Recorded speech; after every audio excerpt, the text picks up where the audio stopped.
Acabamazdo chocado. Mira, ya te volar.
Imagine if electrical power suddenly went out for millions of people, and not just for hours, but for months, maybe even years, throwing our world into chaos, crippling everything from communication to food and water distribution. It sounds like the start of a post-apocalyptic movie, but there's a real possibility that it could happen. It's called a low-probability, high-consequence event.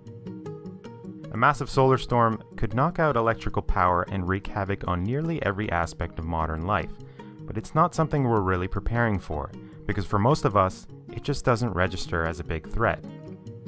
But here's the thing, it's happened before. We've had glimpses of what this can do to modern technology. In 1989, hit Canada's province of Quebec, damaging electrical transformers and leaving 3 million people without electricity. And we had a pretty big scare in 2012. The electric power grid would be wiped out by the current. Lights and computers, transportation, hospitals, all would go down. The study warns it would be a disaster, far worse than anything we have seen before. It ended up passing through Earth's orbit and missing the Earth by a margin of 9 days. But had it hit us, we might still be picking up the pieces years later.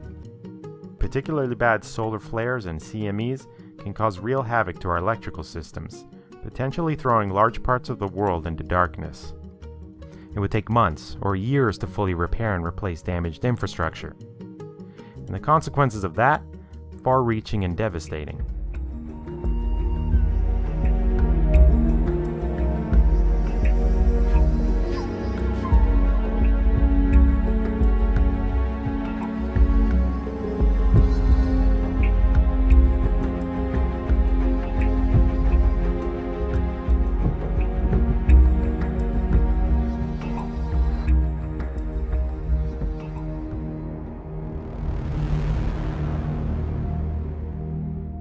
When you talk about geomagnetics, the measurement, the unit of measure, if you will, is called a kp. We hover normally at around 2-3 kp. You know, when there's a geomagnetic storm, so when the kp hits 8, 9, there are huge physical effects, psychological effects, emotional effects. It's very well-established science now. But what we don't know is that when the magnetic field of the planet drops to 0, it's the same effects. Heart attacks, suicides, strokes, psychotic breakdowns, right? These type of things are now becoming very, very well known, to the point of, like I said, I've had friends, got quite a few friends in the medical industry talking about being in the hospitals and they're being flooded with heart patients. And the doctors are like, we don't even know what to do. Like, there's this many people are coming in with myocardial infarctions, heart attacks, coming in with arrhythmia, where all of a sudden their hearts are just pounding, et cetera, et cetera. This is geomagnetic. We can't deny it.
El pasado mes de marzo, una serie de apagones masivos provocaron el caos en Venezuela, dejando a toda su población sin luz durante varios días. Los fallos eléctricos, los más grandes hasta ahora en la historia del país, afectaron especialmente a hospitales, clínicas y medios de transporte, y ocasionaron saqueos y graves problemas en el abastecimiento de agua. Aunque la Corporación Eléctrica Nacional atribuyó el caos a una total falta de mantenimiento de los sistemas, el gobierno de Maduro apuntó directamente a un sabotaje estadounidense destinado a empeorar la situación del país, inmerso ya en una crisis política, económica y social. Una acusación sin pruebas, basada sin embargo en la existencia real de armas devastadoras, capaces de inutilizar todo tipo de infraestructuras y de conducir a un país al desastre. El pasado 26 de marzo, Donald Trump firmó un decreto que ordena a las agencias federales identificar las amenazas planteadas por impulsos electromagnéticos en infraestructuras críticas estadounidenses. Sin embargo, pocos analistas se atreven a aventurar qué clase de armamento podrían estar utilizando ya los militares de los países más avanzados. Los expertos definen estos dispositivos como armas silenciosas para guerras ocultas. Lo que pasa es que es muy difícil atribuir la atribución de este tipo de ataques, tremendamente difícil, precisamente porque estamos hablando de esta guerra invisible, esta guerra que se nos escapa, de la que no somos conscientes, incruenta, pero que puede llegar a destruir completamente un país. Es que algunos pudieron ser simplemente sabotajes, incendios, corte de cables, otros pudieron ser hackeos, es decir, ciberataques, pero también algunos pudieron ser pura guerra electrónica, guerra electromagnética, para mediante sistemas electromagnéticos anular, poner fuera de combate, por así decirlo, todos los sistemas eléctricos. Esto lo hizo Estados Unidos lanzando bombas de grafito en la primera guerra del Golfo contra Irak, que consiguió anular durante bastante tiempo, ni más ni menos, que el 85% del todo suministro eléctrico iraquí. Pero es que posteriormente, en 1999, en el marco de la guerra de Kosovo, atacando Serbia, consiguió anular al 70% de todo el sistema eléctrico serbio con bombas de grafito. Estamos hablando de que si tú acabas con el sistema eléctrico, y más hoy en día, de un país, has acabado. Suministro de agua, suministro de gas, suministro de, por supuesto, de electricidad, lo primero, pero es que has acabado prácticamente con el país. Inmediatamente la población se sublevaría contra los gobernantes y habrías creado el caos absoluto. Porque además es una cosa muy curiosa, porque como todas estas armas se consideran armas no letales, porque no son cruentas, no generan sangre, por así decirlo, resulta que no están reguladas por ningún convenio de ninguna naturaleza. Entonces, claro, son armas que dices, algunos le llaman la soft bomb, la bomba suave, ¿no? Porque claro, parece como que no causa ningún efecto, no nos damos cuenta, no nos apercibimos de ello. Y como vemos, tiene una capacidad verdaderamente terrible. O sea, su poder es verdaderamente gigantesco.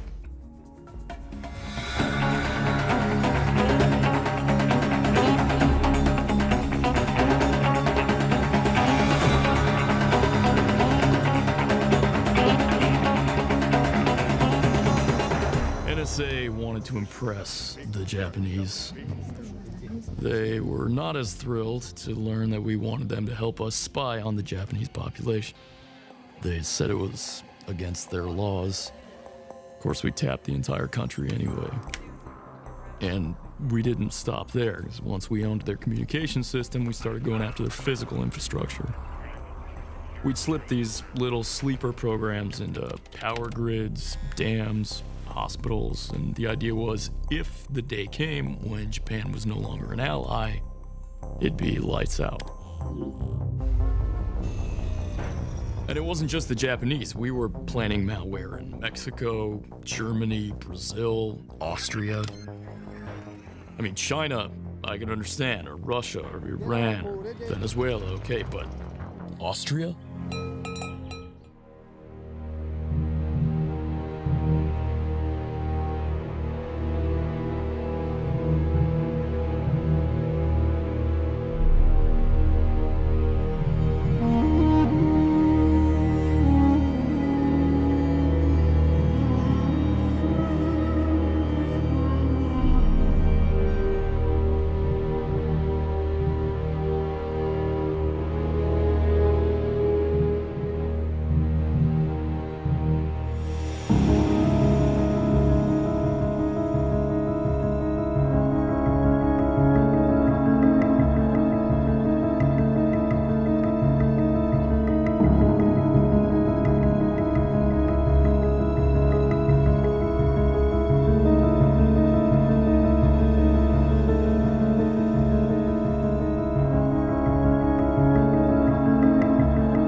Die große Gefahr ist, dass es nicht nur eine Gefahr gibt.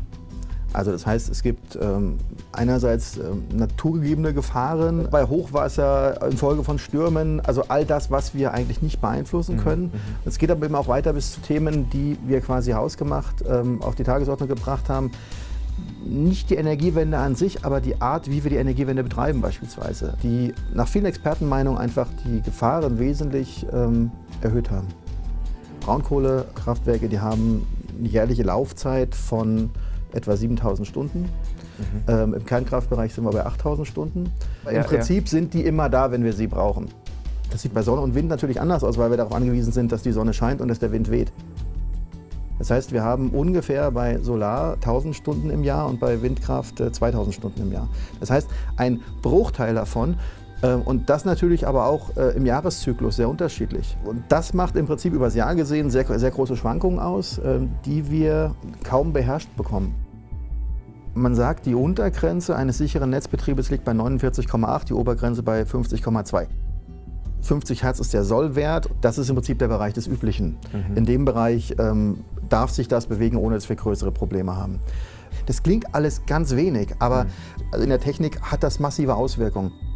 Werden diese Werte unter- bzw. überschritten, gibt es eine Regelstrategie, mit welchen Maßnahmen man versuchen kann einzugreifen.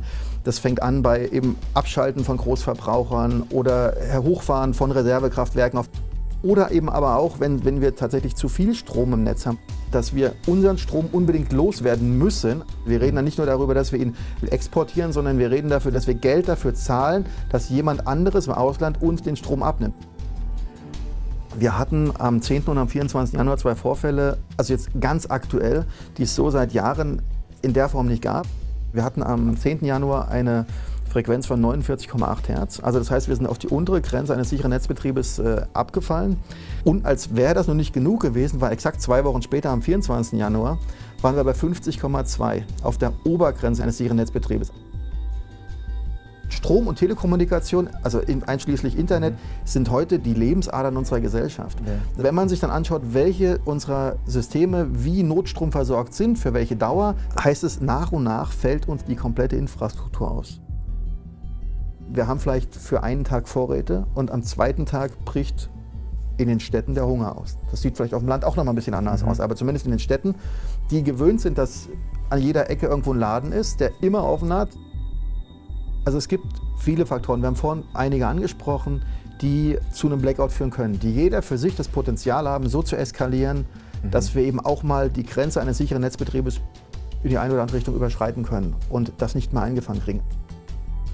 Wir reden über Phänomene, die in der Natur einfach immer wieder vorkommen, gerade beim Thema Sonnensturm, alle 100 Jahre.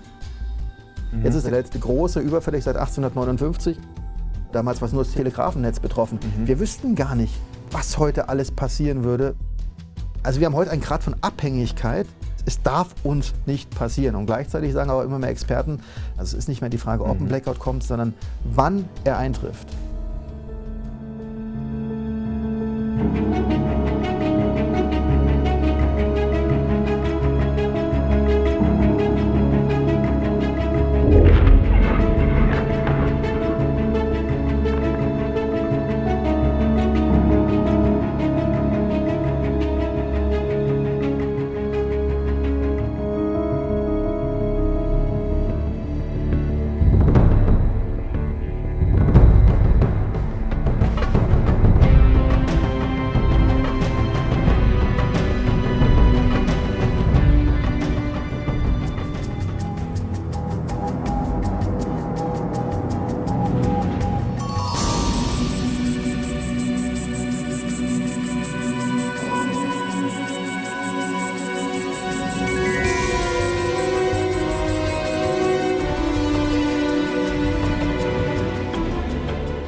In my opinion, Trump's bombastic Twitter threats constitute a serious escalation of military tensions in the Middle East, which could easily lead to a major regional war or even a world war.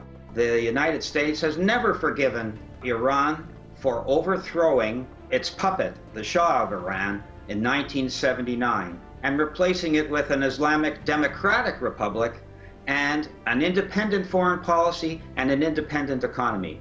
The United States clearly cannot tolerate this, and for years they have been trying to undermine the Iranian government with economic sanctions, with terrorist activities, and it's not as if the United States has clean hands. It has already and once overthrown the government of Iran in 1953, the government of Mr. Mossadegh, which threatened to nationalize the Iranian oil.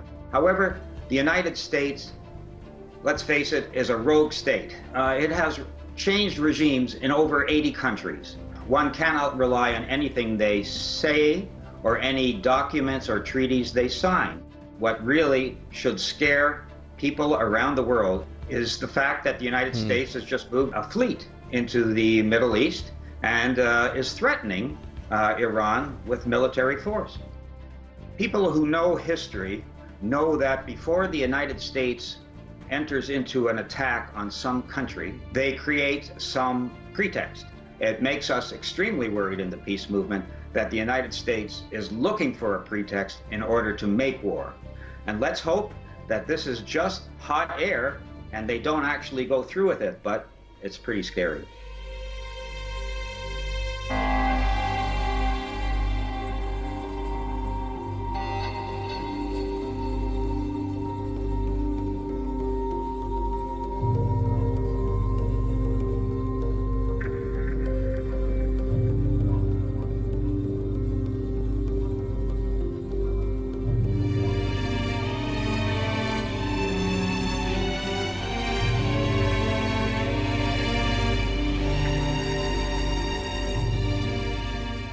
John Bolton is an architect of war everywhere. This man is a lunatic, and I say that advisedly. I mean, right now, what they're doing is pushing for a new confrontation with Iran, a country of 90 million people, a country that has formidable military forces.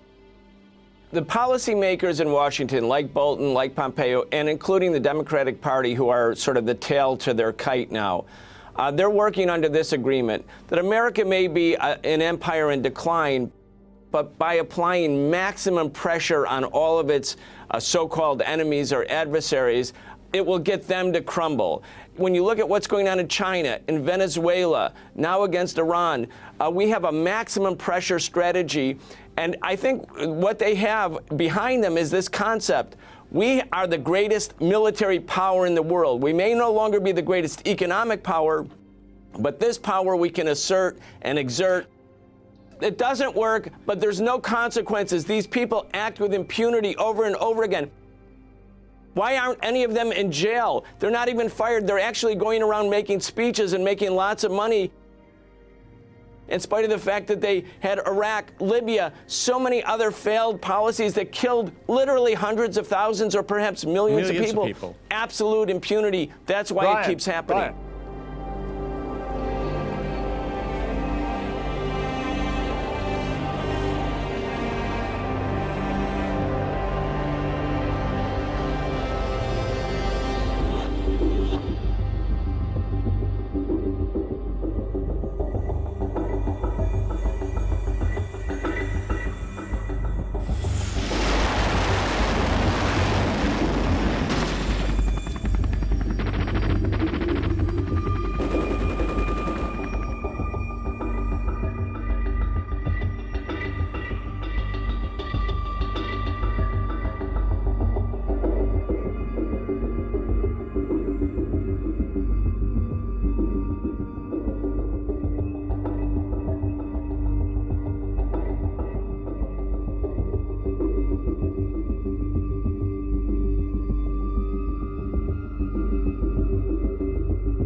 Why did Saudi Arabia, coupled with Israel, push so hard for Trump to walk away from the Iran nuclear deal, although everyone admits that Iran was not in violation, was in fact in complete compliance with that deal.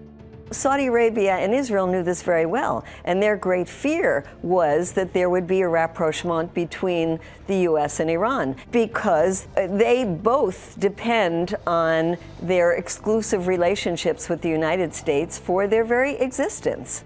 And if there was a rapprochement with Iran, they would start talking about the exclusive relationship. They would have to, because once you start talking about how are we going to solve the other conflicts in the Middle East, you're going to have to address the Saudis and the Saudi promotion of terrorism around the Middle East.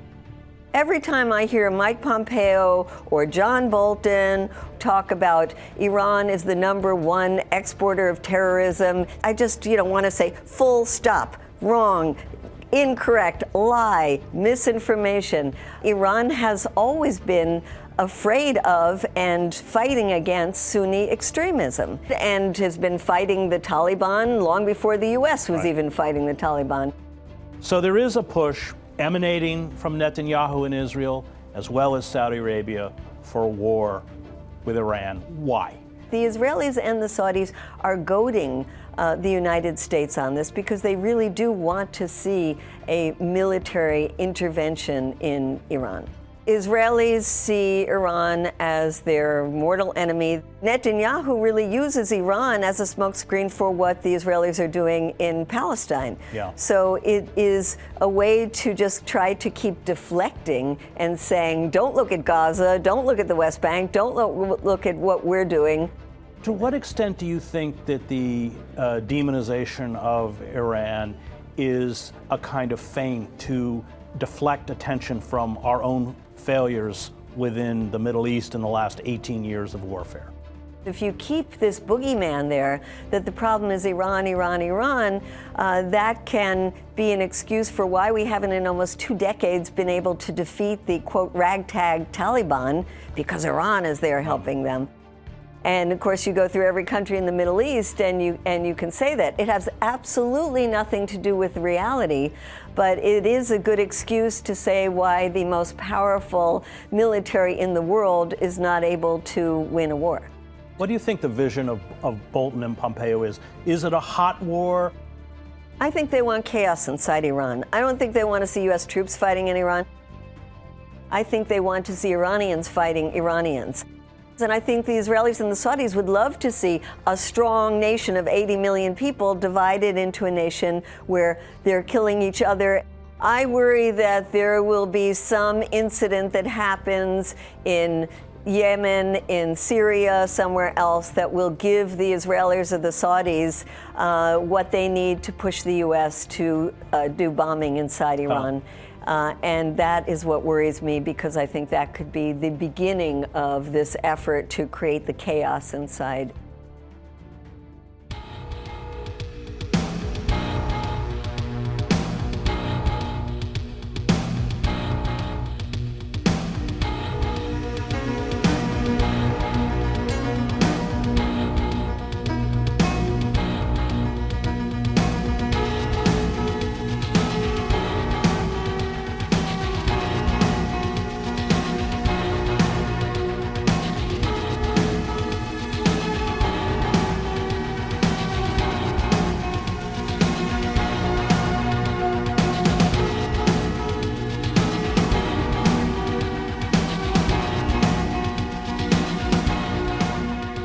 So now we have this targeting of Iran, which is so predictable. You can go back to September 2000 and an organization called the Project for the New American Century. And you look at the people that were members of it, Dick Cheney and Donald Rumsfeld, Paul Wolfowitz, and John Bolton. John Bolton, who is now the National Security Advisor to Trump, who's pushing this agenda against Iran, pushing the agenda against North Korea, pushing the agenda against Venezuela, etc., etc. September 2000, they produced a document in which they called for a regime change in a list of countries. What were those countries? Iraq, Libya, Syria, Iran, North Korea, leading to regime change in China. in relation to Iran and North Korea, people then said to me, see, you were wrong about Iran because they've got a deal now with Iran, a nuclear deal, it's all settled down. And I said to them, just wait. And they said, oh, no, Trump's talking to North Korea now. It's all going to be sorted. And I said, just wait, because there is an agenda. And if anyone tries to get in the way, then it is blocked so the agenda can unfold. We're having now all these sanctions being used as a weapon of war against all these target countries, not least China at the moment. And this is a prelude they want.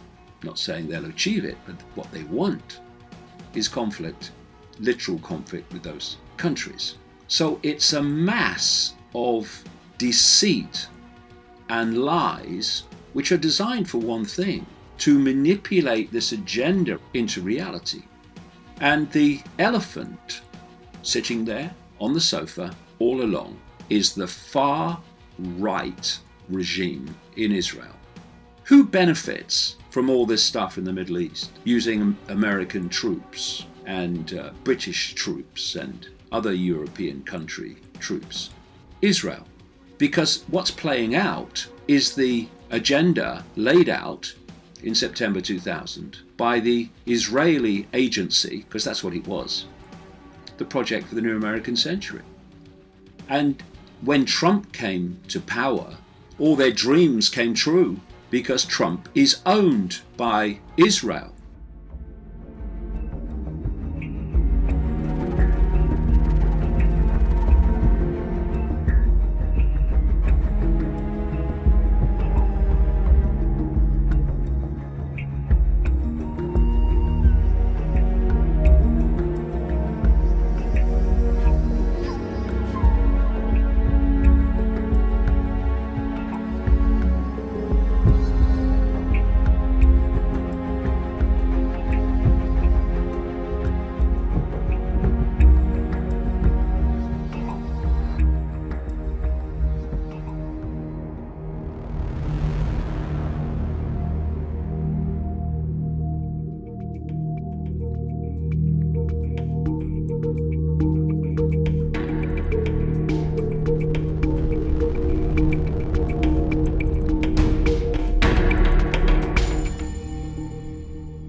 Hablamos del Club de Bilderberg. Van a asistir 130 participantes de 23 países. Una cumbre a puertas cerradas entre los principales políticos, líderes del mundo, empresarios, dueños de grandes medios de comunicación, personas que toman decisiones, que miran el orden mundial, que buscan también más poder. Se enmarca dentro de un secretismo y un misterio completo. No se conocen en detalles los temas, solamente se conocen los principales tópicos de forma general. Todos dicen, aquí hay algo extraño, aquí hay sombra, no podemos saber. Es una influencia que intentan ejercer los más poderosos dentro del orden mundial.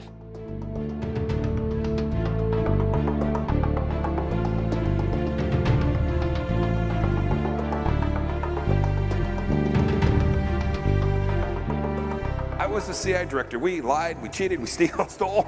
It was like,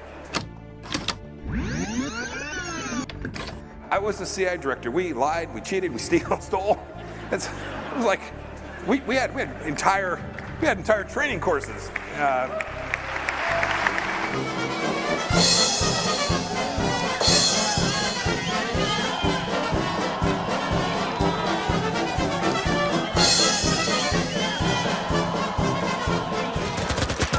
En una serie en la que hacía el papel de presidente de Ucrania, el cómico Zelensky disparaba contra los miembros del Parlamento. Hoy, en su toma de posesión, se ha conformado con dejarlo sin trabajo, disolviendo la Cámara y adelantando las elecciones. He dedicado mi vida a hacer reír a los ucranianos. Los próximos 5 años haré lo que sea para que no lloren.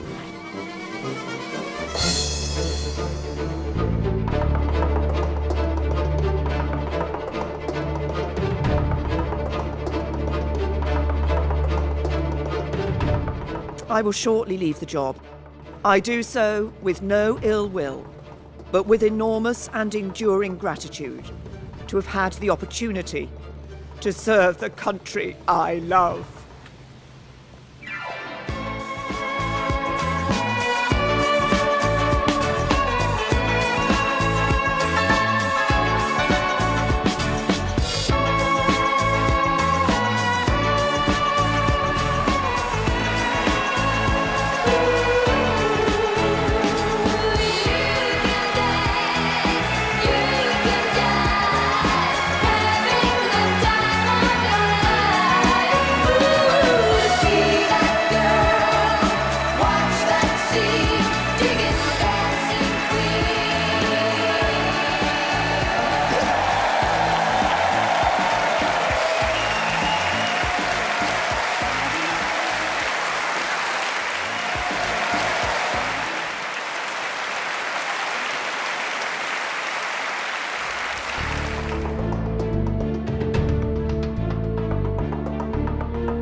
Christian Barnard hat die erste bekannt gewordene Herztransplantation vorgenommen. Mit dem Ergebnis, dass dieser Mann nur 17 Tage gelebt hat.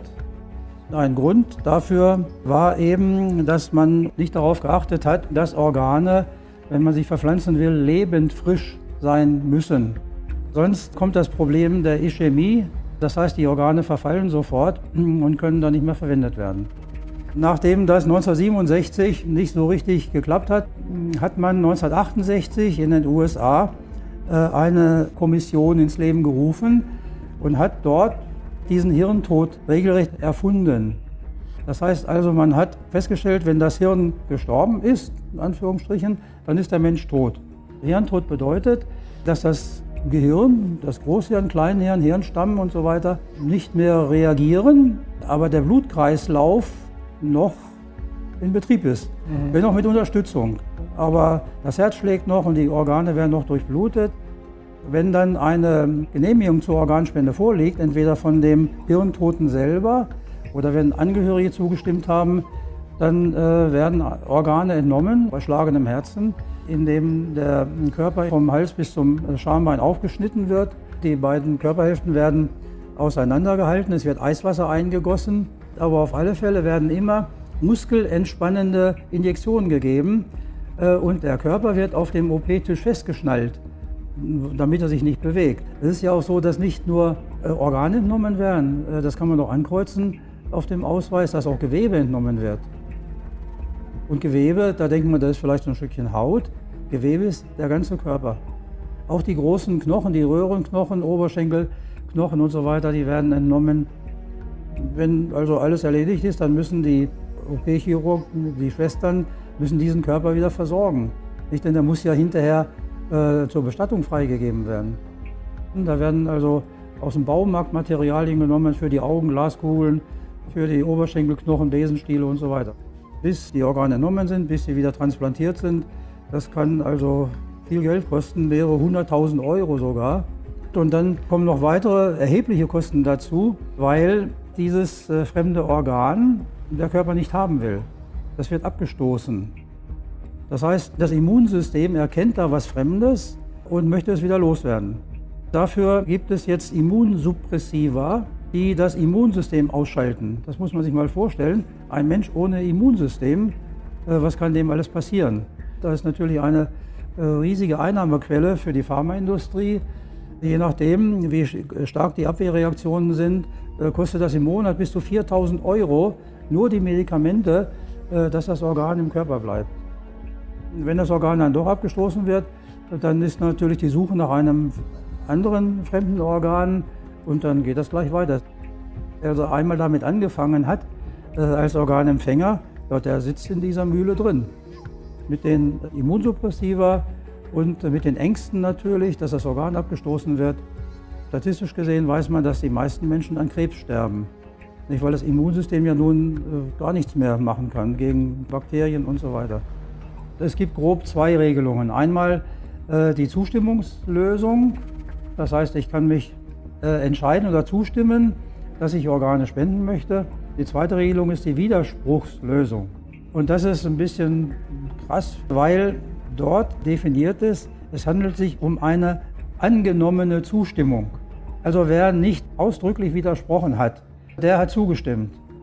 Und es gibt ja, in 2/3 der Länder in Europa diese Widerspruchsregelung.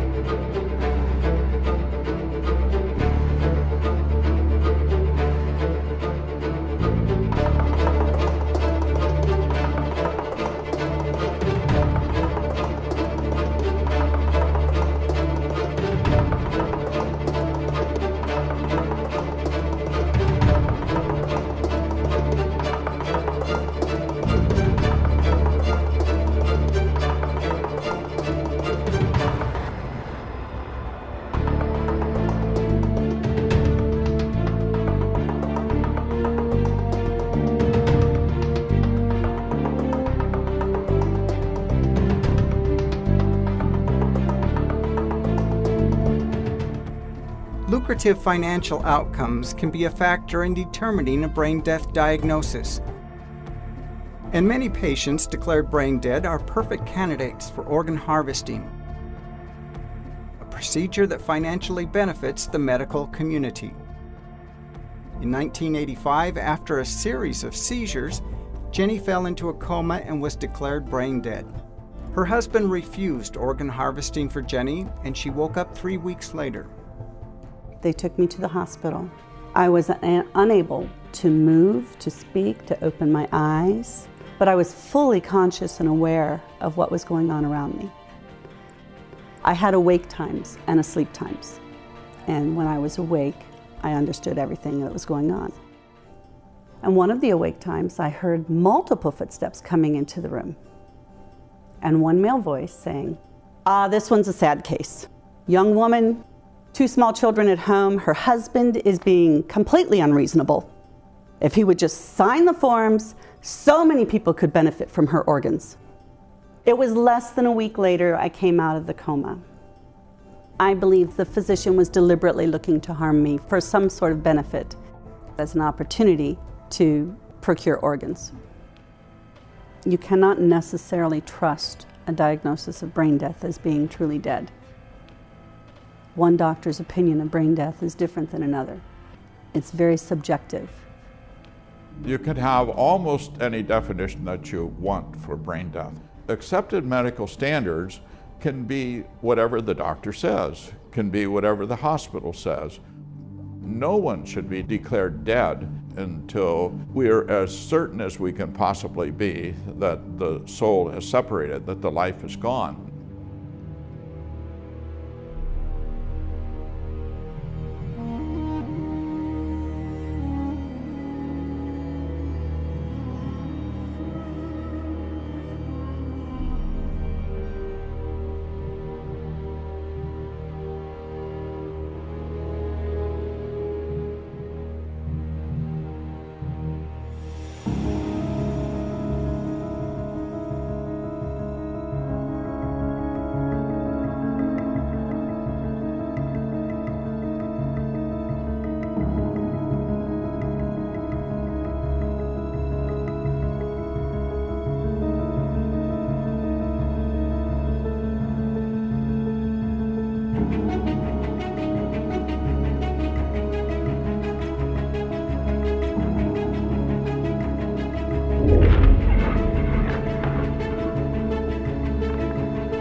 The white helmets were effectively being accused of running organ trafficking operations.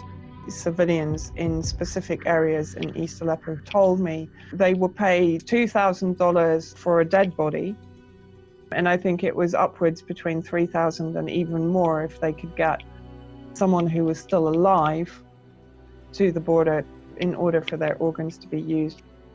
And then, of course, children have a much higher value. One woman in particular told me that her husband had been very lightly injured. He'd been taken by the white helmets to the border. He was brought back dead. But she said basically her husband was brought back with the familiar stitching, and as she described it, he was empty. More people started to tell me that if their children were lightly injured in an attack, they would hide them so that literally they wouldn't be taken to hospitals that they believed were being used for organ extraction or for basically forwarding children or victims on with the white helmets to the Turkish border. Doctors at the border would determine their viability for organ and tissue extraction. Why do we always see white helmets only running with children? Why do we never see the parents? Even prior to this, in 2016, there was a report put by the head coroner in Syria to the UN of the fact that there had been 18,000 children abducted for organ theft. So this is an ongoing issue. In Eastern Ghouta, one guy told me there were a series of hangars, and he said that was like an abattoir. He said that's where they extracted the organs. This organization is being financed by the British government, by the US government, by France, by Holland, by Canada, by Qatar. Are we funding an organization that is running potentially organ trafficking operations? Organ trafficking is not something that is generally done by an individual. It's a highly organized mafia operation. Human harvest from these wars is a terrifying and incredibly lucrative industry. When I look at who is behind them, who is funding them, and I'm not only talking government levels now, I'm talking the entire network of billionaire capitalists who are behind this organization promoting it. There has to be a reason for it. And normally what is the reason that drives these organizations, these globalists, to protect something is because it has value. Organ trafficking comes under what is called the red market, because it's not only organs. People tend to think it's just kidneys, livers. No, our whole body can be used. So the bone marrow can be taken, blood, tissue, hair. Actually, very little of the body is left. This is like some kind of horror story. It's an absolutely gruesome industry, but it is a multi-billion-dollar industry. It is one of the most lucrative industries in the world today.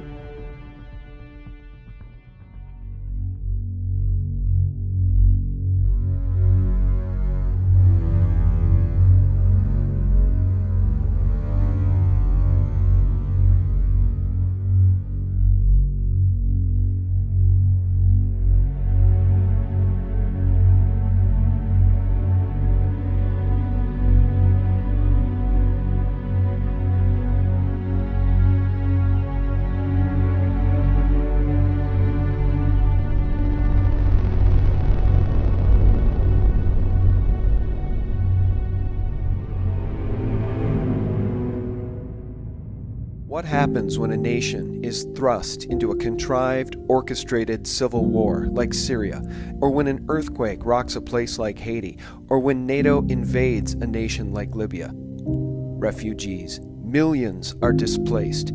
Children are separated from parents on purpose. A human trafficker's delight, an organ trafficker's dream.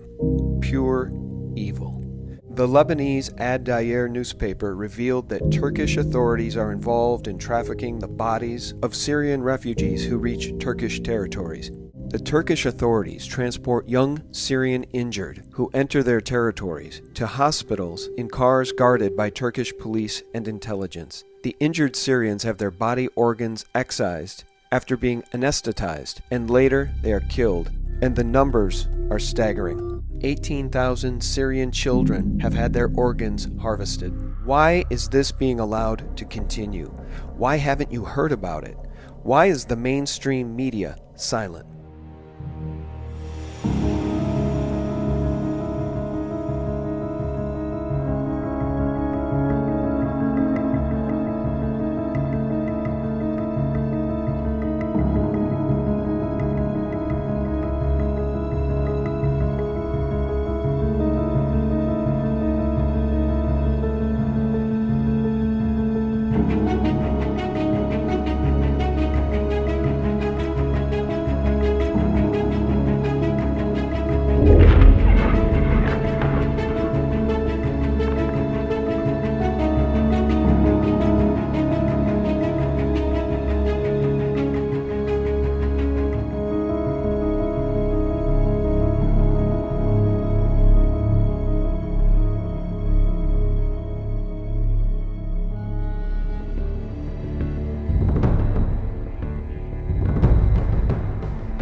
Abril 3 del 2019, en pleno vuelo, un objeto en forma de disco sigue a una aeronave, una aproximación peligrosa, convirtiéndose en un riesgo para la navegación de la aeronave, que en estos momentos debe desplazarse a una velocidad entre 700 y 900 kilómetros por hora.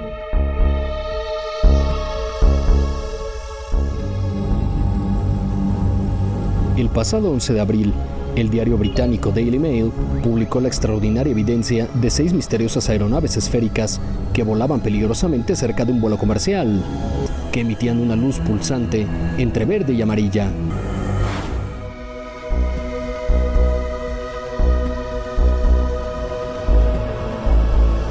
Caramba, interessante, né?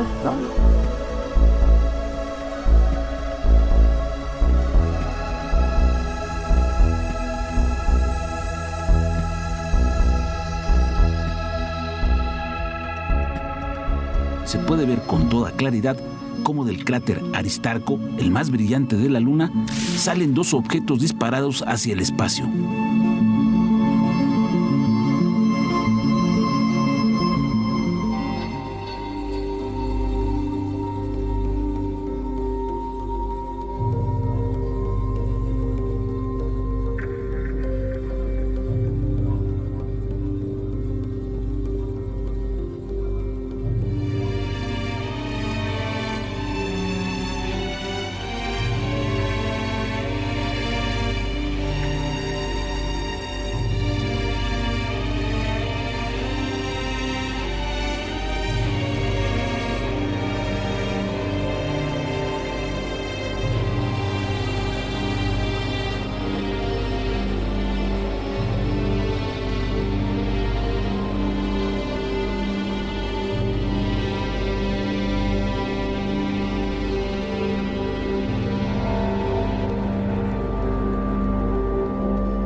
I was a child participant in DARPA's Project Pegasus, which was the U.S. time-space program at the time of the emergence of different forms of time travel in the U.S. defense technical community. It's been concealed from the American people that time travel existed as the secret twin, essentially, of Project Manhattan, the atomic bomb project. Nikola Tesla's papers from his apartment in the New Yorker Hotel in Manhattan, New York, that had been seized by the War Department upon his death on January 7th of 1943 were never lost. 25 years later, by 1968, the U.S. defense community had pioneered Tesla teleportation, which is the capability to open up a vortal tunnel in time-space through which somebody can pass. And by the fall of 1970 had found a way to adjust the time of the arrival of the individual via teleportation, backward or forward in time. So I was brought in to Project Pegasus as a child participant. We were experimentees. They told us that the reason they were having us teleport, beginning extensively in the summer of 1970, which was the summer after our third grade, was that they were testing the mental and physical effects of Tesla teleportation on children, basically from stable, well-provisioned backgrounds. Kind of like the analogy would be to the children of the president and vice president. In the event that they implemented teleportation on a limited basis to move our executive branch officials around the world, they wanted to know what the physical and mental effects on their children would be. I mean, I visited, when I was a child in Project Pegasus, the year 2045. And in that 2045, a time that today is only 30 years in the future, Tesla teleportation was so ubiquitous that teleport stations are as commonplace as elevator landings are in our civilization. Nikola Tesla discovered a form of energy that he found was latent and pervasive throughout the entire physical universe. He called it radiant energy. When you array radiant energy and somebody jumps through it, their inertia opens up a vortal tunnel in time-space. There is no transformation of the individual, and the individual does not have to be traveling at the speed of light. So there's been a 45-year cover-up of a transport technology that we could have used to literally allow the average person, the everyday citizen, to overcome the limits of time and space aboard our planet. Tesla's greatest contribution to applied science was the discovery of a form of energy that allows us to bend time-space to the point of opening tunnels up in it through which we can pass uninjured across great distances. Time is linear in the sense that it's sequential and things change and go in a particular direction. But time travel is not. Time travel is non-sequential.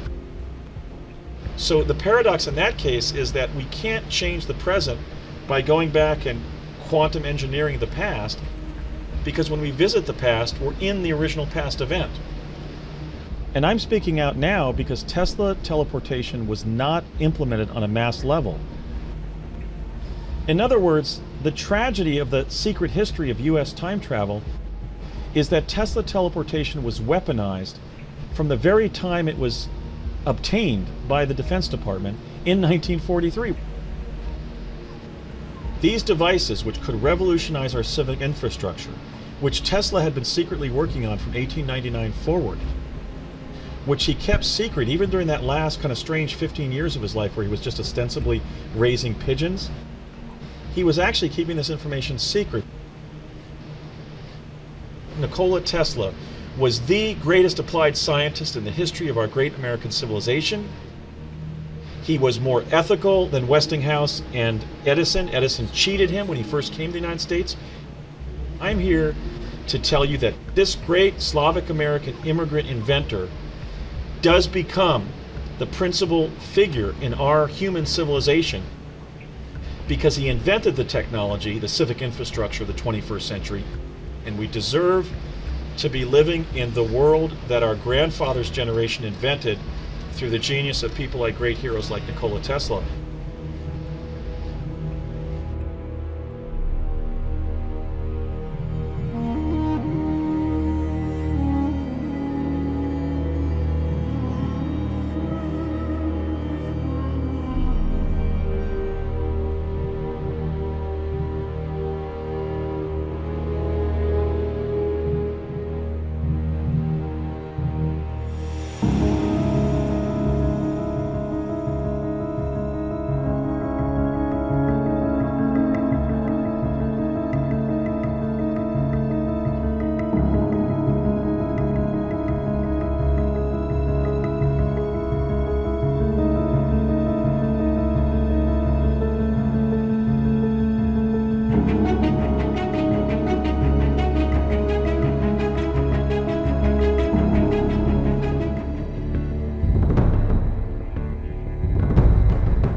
quantum physics changed our perception of reality over 80 years ago. Surprisingly, this new viewpoint has yet to be incorporated into our current biology model. The main problem with the current biological model is that it's reductionist and mechanistic. That means, first, it tries to explain everything in terms of little bits, generally molecules, because they're the smallest things in organisms. And secondly, it tries to treat the organism as a machine that works simply in terms of physics and chemistry. As you see, the doctors began to look at how each individual cell works, and they got down to the cellular level. That's all been done for 100 years. Great, we understand it a lot. But we don't understand how the cells talk to each other and how they deal with information. Many cultures of the past have explored the energetic system of the body. Today, researchers theorize that the body does have a field of energy, known as the morphogenic field, or the body field. There's a hierarchy of fields organizing our bodies. There's an overall field, and then there's subsidiary fields, sort of modular fields for arms, legs, and the different organs. It now appears that our bodies are connected to the field, but what is the mechanism for this intercommunication? How can this connection take place? One possible solution? The biophoton. Biophotons are weak emissions of light emanating from the cells of all living things. We know we're sending out information with biophoton emissions because people like Fritz Popp have discovered that we are sending out tiny currents of light. We started to look for these photons. I knew from the beginning on that it must not be very high intensity, but it was clear that one should have these photons at all in a cell. Professor Popp theorizes that these biophoton emissions may be controlling our body's metabolism. Molecules cannot regulate themselves. They have to have a field, more or less. So the photons should be the carrier of the information which is necessary to regulate the metabolism. These biophotons create a dynamic, coherent web of light within our bodies. Our bodies are constantly emitting light in the form of biophotons. Are these biophotons the body's control mechanism? Isn't that the function of our DNA, our genes? Apparently, the control system of the body is not genes or chemistry, but information, which seems to be available in the body field. Is it possible to put new information into the body to affect wellness? That is exactly what a number of researchers are doing. The body appears to be constantly connecting with information within itself and with information in the field. The body is always looking for coherent systems, looking for information interchange between all cells he has, so that every single cell knows what's on. There's a large information system. And some people say that illness is just a lack in the information system. And I suppose they are right. So when we make an emotional shift, let's say we go from frustration to joy, those kind of emotional shifts, about 1,400 biochemical changes instantly go off in the body. Now, if you think about the course of one day, all the emotions that we feel, the highs and the lows, you can see that emotions are creating lots and lots of changes in our physiology. So it makes a lot of sense to start paying attention to the emotional diet as well as to the physical diet. Strong negative emotions just degenerate us. Positive emotional states regenerate us. Become simple math. Feel more love, more care, more appreciation, and your health's got a better chance of improving and staying that way. Our thoughts create our body moment by moment. When we think positive thoughts, we release certain chemicals into our body. When we think negative thoughts, we release negative chemicals into our body. And those have a profound effect on how the cells are behaving and how the nutrition is being used. So the most important thing for people to do is to take total responsibility for their health, not to think that it comes from outside themselves or that somebody else can give it to them. And by taking total responsibility, that may mean they have to start with choosing the thoughts that they think, so that they are in a good state of mind.